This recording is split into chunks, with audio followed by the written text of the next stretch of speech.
U.S. Senator says lack of regulatory clarity is driving crypto outside the United States. Senator Bill Hagerty, R-Tenn, has said that the lack of regulatory clarity in the United States is creating an unfavorable environment, driving crypto companies outside the country. It is a terrible environment for those companies who are trying to invest and expand. It's forcing them to look overseas to more favorable regulatory environments, Hagerty said while addressing an audience at the Cato Institute, a libertarian-leaning think tank. The senator also highlighted the need for comprehensive cryptocurrency legislation in the U.S. The call for clearer crypto regulations comes as regulatory agencies such as the Securities and Exchange Commission (SEC) continue to take enforcement actions, much to the dismay of the crypto industry. Back in June, the commission sued both Binance, the world's largest cryptocurrency exchange, and Coinbase, the largest U.S.-based cryptocurrency exchange, for operating as unregistered exchanges and offering unregistered securities, among other charges. Sen.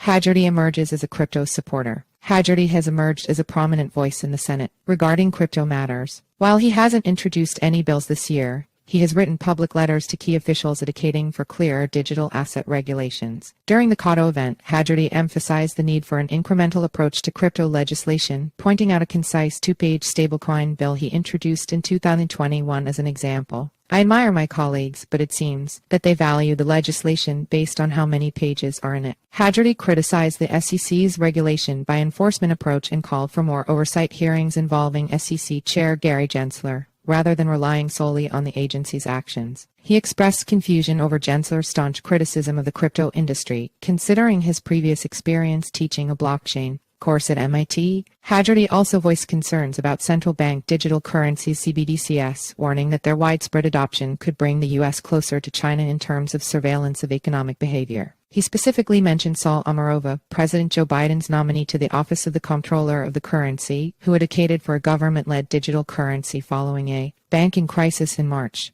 Crypto veteran suggests crypto developers to avoid the U.S. The comments from Hagerty come as numerous crypto veterans have encouraged crypto builders to focus on experimenting in other markets and return to the U.S. when the time is right. Last month, Antonio Giuliano, founder of the decentralized exchange DYDX, suggested that crypto developers need to forget about serving customers in the U.S. for the next 5 to 10 years due to a hostile regulatory environment. It's not really worth the hassle/compromises. Most of the market is overseas anyways. Innovate there, find PMF, then come back with more leverage, he wrote in an X thread. It is worth noting that the regulatory ambiguity in the U.S. has forced crypto companies to explore other markets such as the UK and Brazil, where regulations are clearer. Coinbase is already expanding its global virtual currency footprint aggressively with operations in Germany, Ireland, Italy, and the Netherlands. The company is also considering a potential move to the UK and Dubai for a friendlier regulatory environment. Likewise, Binance is doing what it can to be regulated in the UK despite a ban on the company by the UK regulator last year.